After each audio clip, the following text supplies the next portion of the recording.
you have a party, what are your priorities?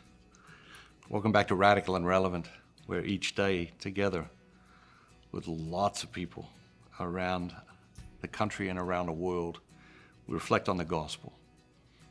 Today's reading, Jesus is talking about inviting people to a banquet, inviting people to a party. Reading comes from the Gospel of Luke, chapter 14, verses 12 through 14. And Jesus said to a man who had invited him, "When you give a dinner or a banquet, do not invite your friends or your brothers or your kinsmen or your rich neighbors, lest they also invite you in return, and you be repaid.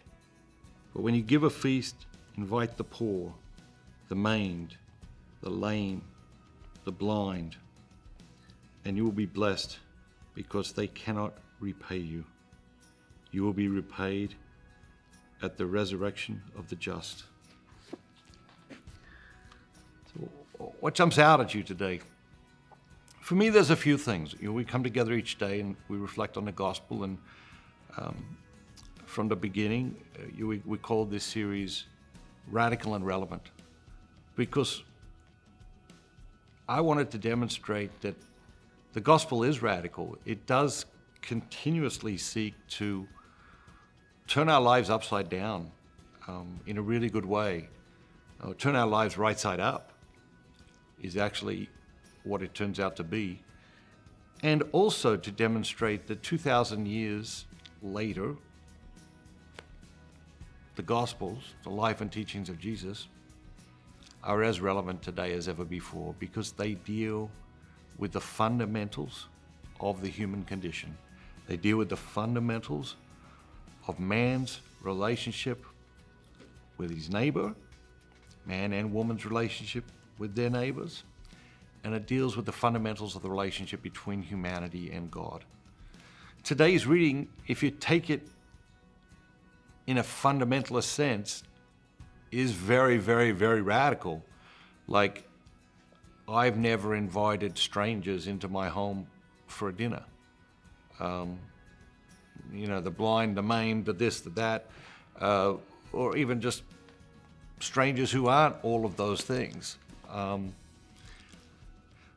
But is that the message of the gospel?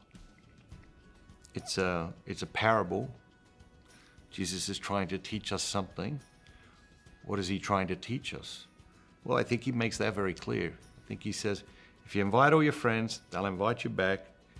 You will be repaid. What I find interesting, fascinating actually, is that Jesus is actually seeing hosting a dinner as a form of gift, as a form of generosity, as a form of charity in a sense. So he said, don't invite all your friends, because then they'll invite you to their party, and then you'll be repaid. And of course, that's what happens, right? You invite someone to a party, and then they invite you to their party. And then, you invite someone to a wedding, and then they invite you to a wedding. And then, you're holding a party, and you think, oh, I don't have enough room for all these people, but, oh, that person invited me to this, so I sort of feel obligated to invite them back to that. Like, that is actually how the world works 2,000 years later, exactly how Jesus is describing. And is he saying, hold a party for the people and the strangers and the blind and the lame? No, I don't think he's a fundamentalist. I think he's saying, do charity in a way that can't be repaid to you. Be charitable and generous to people who don't have anything to give you in return, who can't help you grow your business, who can't, help you get this or do that or whatever the other thing is. But to do that, and to do it quietly, anonymously, so that your riches, your treasure, and your heart remains with him in heaven. Have a great day, and be bold, and be Catholic.